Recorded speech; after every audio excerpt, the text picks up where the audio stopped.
Your emails are boring AF. You're feature dumping all of your prospects and then wondering why they ignore you. I'm going to show you how to double your reply rates with one simple shift. In this video, you're going to learn how to write emails that actually get replies by mastering the FABs framework, which is the features, advantages, benefits framework. I'm going to show you exactly how to shift from product to problem-centric messaging and why that shift can double your reply rates in a week. Hi, I'm Leslie Venetz. I'm a USA Today bestselling author of Profit Generating Pipeline. I'm a 4-time head of sales, a 3-time founder, and I'm a top 1% B2B sales expert. Now, I teach outbound sales teams how to earn trust and drive revenue. Later in this video, I'm going to show you real examples of emails that fail and emails that work. And I'm going to teach you an exercise that you can do on your own right now to transform your messaging. First, let's talk about why most sales emails fail. I've audited thousands of emails, probably tens of thousands of emails.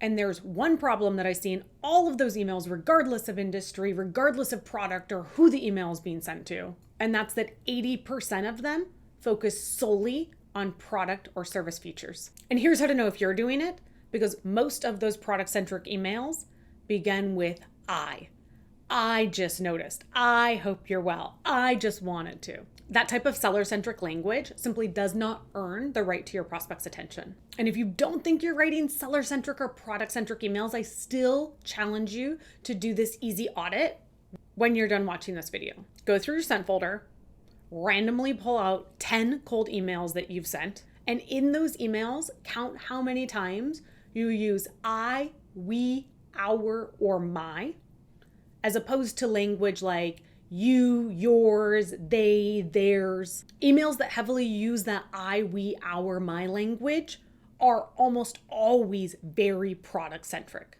And if they're product-centric, they get deleted. Those types of emails don't work because your prospect does not care about your product. Or more accurately, your prospect does not care what your product does. They only care what your product does for them. The people getting your sales emails only care about their problems, their goals, and their outcomes. When you spend your email talking about you and your company and your product and your features, you're making it all about you and they only care about them. The moment you make it about you instead of them, you've lost their attention. Okay, now full disclosure, I have skipped right to step 4 of my 9-step proven formula to build a profit generating pipeline. And I did that because I've literally seen it double reply rates and I want that success for you immediately. But this does assume that you have an excellent understanding of your ICP, of your ideal customer profile. And with all due respect, you probably don't. Here's the good news. You can get started right now with what I'm about to teach you, and simply pivoting from product to problem-centric messaging is going to get you great results. I have seen it double reply rates. But if you really want bigger gains, if you really want to level up, make sure that you watch the next video also where I teach you how to craft segment-specific value propositions. When you become that next level operator who can combine problem-centric messaging with segment-specific value props, that's an unlock. You will absolutely see your reply rates climb even higher and your pipeline quality improve because you will be attracting more of the right buyers. For now, let's focus on getting your email content locked in. I'm about to show you the framework that turns boring feature dump emails into the types of emails that prospects actually want to reply to. That's where the FABs, features, advantages, benefits framework comes into play. When you master this framework, you will understand how to transform that product knowledge, those features, into messaging that actually resonates with your prospect's needs. That is what separates emails that get deleted from emails that get replies. In those thousands, tens of thousands of emails that I've audited, here's what I know to be true. Most sellers stop at features. A few go on to advantages, but only the top 10% make it all the way to benefits. If you want more replies, you need to push all the way to benefits. Let me break it down. Features are what your product or service does. Features describe your product in a very literal sense. For example, real-time analytics or automated task updates. Features tell your prospect what the product is, but feature language doesn't tell them why it matters. So then the next step is advantages. And still very few sellers even make it to advantages. So the advantage in the feature advantage benefits framework is telling them what the advantage of that feature is. But advantages are generic. They're always the same.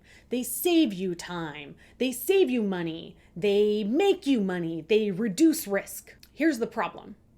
All of your competitors are claiming the same advantage, and those generic advantages are meaningless to the stranger that you're emailing. When everyone is promising them that they can save them time and save them money, generic advantages do not cut through the noise. So that takes us to benefits. And what I see is that a lot of sellers think they are including benefits language, but they're actually blowing it. They show me emails where they think they've nailed the benefit language. They're still just talking about advantages. In a minute, I will show you a real email where this mistake was made and how to fix it. First, let's talk about why benefit language is so compelling for your prospects. Benefits connect the feature and the advantage to outcomes that matter most to your prospect. Benefit language focuses directly on the things that your prospect is trying to accomplish. So when you stop writing product-centric emails that are focused on features and advantages, when you leave those behind and you only write emails that are focused on benefit language, outcome language, you get higher reply rates. And that's because benefit language answers the question for your prospect, why does this matter to me?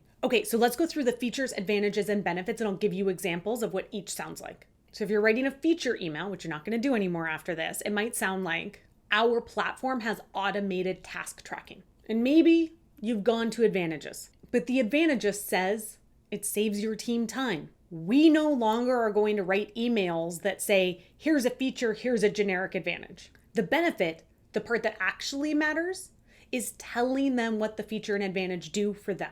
So instead of writing about task tracking and time savings, you can write emails that say things like, your team can finish projects 30% faster, which means you can take on 3 additional clients this quarter without having to hire.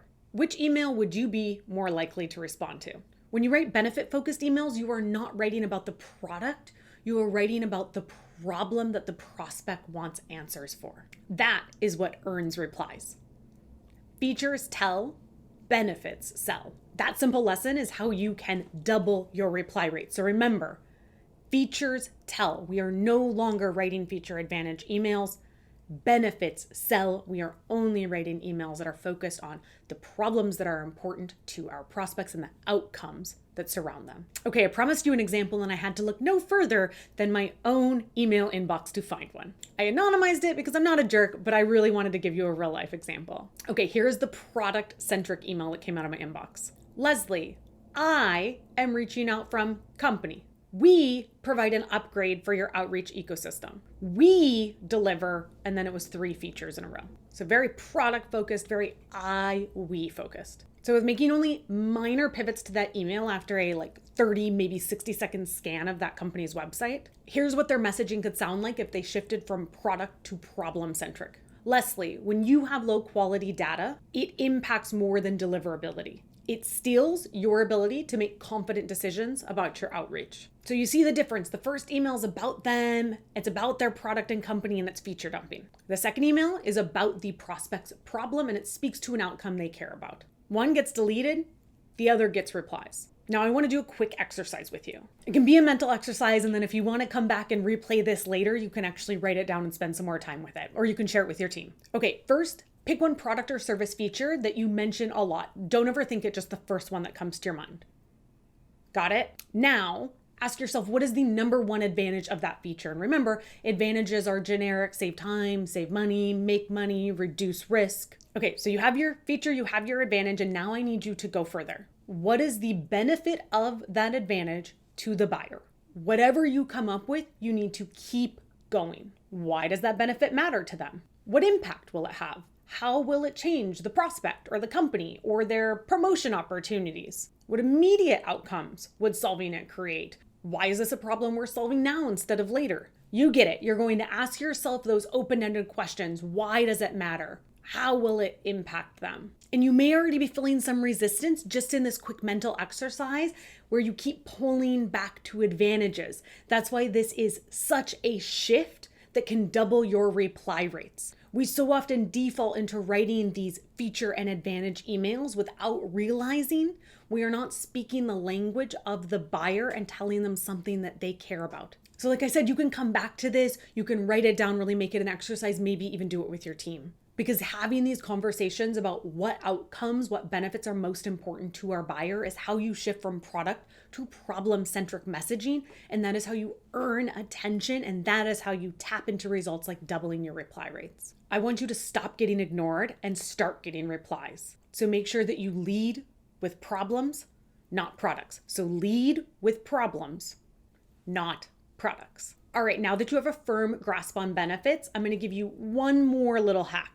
It's something that can kill replies, and it's something that I see even really experienced sellers get wrong. When I'm taking my clients, when I am taking sales teams through this exercise, what I find is that when we talk about benefits, they mentally default into ROI language, return on investment language. We jump to talking about the growth and the gains and the positive outcomes. But here's the problem. Data shows that leading with ROI too early in cold outreach can actually sabotage us because we have not yet built up the credibility to ask the prospect to trust these ROI claims that we're making. Your prospect doesn't know you yet. Why would they believe these big promises you're making? And that's where COI, cost of inaction language, comes into play.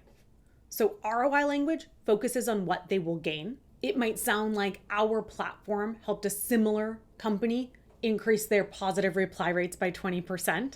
COI language focuses on what they will lose if they don't act. So if we think back to that earlier example I gave, when you have low quality data, it impacts more than deliverability. It steals your ability to make confident decisions about your outreach. COI language taps into loss aversion. And there is a huge body of research that shows we are much more keen to avoid pain, to avoid loss, than we are to put in the work to get ROI.